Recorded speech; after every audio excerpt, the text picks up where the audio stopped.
Two studies out today that draw the same disturbing conclusion. Americans are not winning their battle against obesity.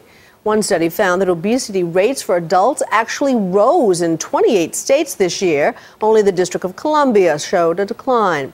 So why is it that Americans keep getting fatter in spite of government efforts ranging from calorie posting to new school lunch programs?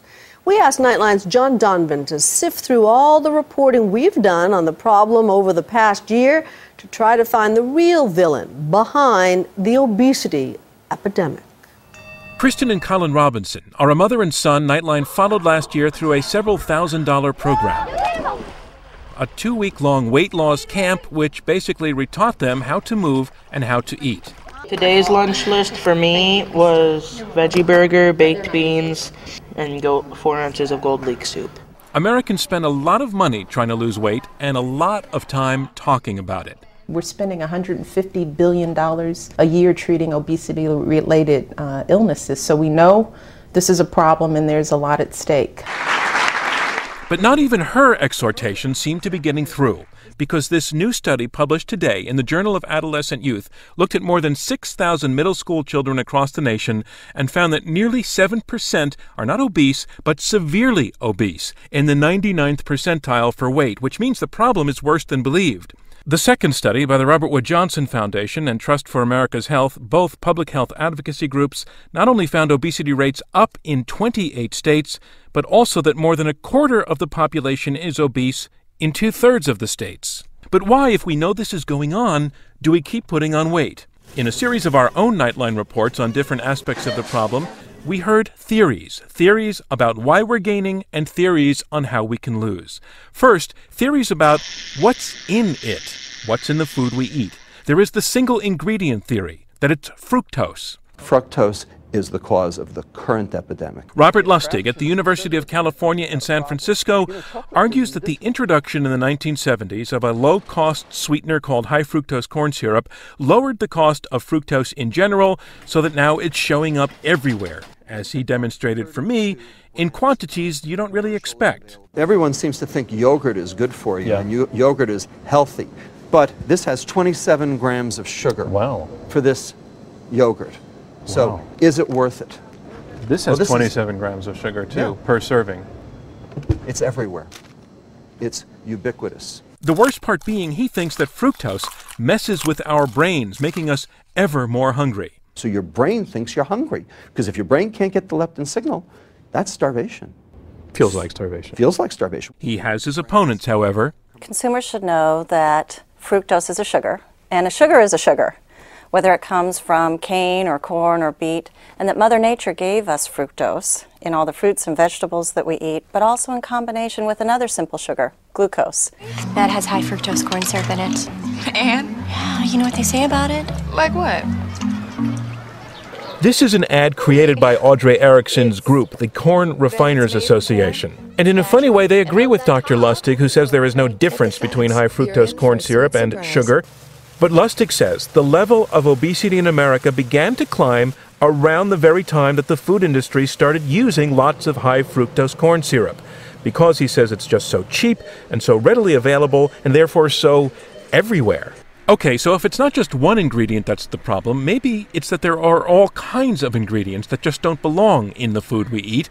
That's what Michael Pollan thinks. I come up with some rules to help you distinguish the food from the edible food-like products. One is, don't eat anything that your great-grandmother wouldn't recognize as food. You know, if she picked up a box of Go-Gurt portable yogurt tubes, would she recognize this? I don't think she would. Pollan walked me around an organic farm, arguing that we just have to get away from packaged foods because humans are not designed to eat food that way. This is not food, by my definition. It's not food? No. If you look at processed food, the 3 buttons that are consistently pushed by the food scientists are sweet, fat, and salt. Our bodies are not well adapted to the food environment we're in. There's a disconnect now between what we evolved to like and what's now available to us. Whole grain guaranteed. I mean, Quaker produces oats, right? Then there is another category, how they sell it. the food we eat. New York Times food writer Mark Bittman took issue with the green check mark, a symbol introduced by several food makers last year to indicate that these items were smart choices for people who wanted to start eating better. Fruit Loops, of course, has no fruit in it, just to set the record straight. I mean, it has more sugar per serving than many cookies. When sugar is 40% by weight of the product, what is the product? The product is dessert. It's not breakfast cereal, it's dessert. But there's actually added vitamin A and vitamin C and fiber. But you can put vitamins and minerals in garbage and it'll meet the nutritional requirements as long as the garbage is low in fat, basically. Again, there was another point of view. We believe the Smart Choices logo can move people, I'll call it up the ladder, away from high-fat foods, foods with high sugar content, foods with high cholesterol in them. I think we can move people by gradually saying, this is a smarter choice than you've been taking before. But it was not long after this broadcast that the green checkmark program was dropped. Then there's a whole set of theories built on how we eat it, which several of our reports found is mostly without thinking. You hungry? Like the family in Republic, Missouri, who volunteered to let us watch them eat for a day, where the discovery they made upon being watched was they didn't have any idea how many calories they were taking in. I could drink a 2 liter a day. So 2 liters a day of Mountain Dew is how many calories, do you know? No idea. I never had to think about it. And the family in West Virginia, where there are 11 brothers and sisters and everyone has diabetes, and they know the smart way to eat, they just don't seem willing to stick to it. Which brings us finally to all the reports we've done on what we should be doing about this. We went to a school in Wyoming where they not only started limiting portion sizes and pushing fruits and vegetables, they also began to put the kids' body mass index on their report cards. We visited Albert Lea, Minnesota, that was trying out several ideas proposed by Dan Buettner, who has studied how healthier communities around the world do it.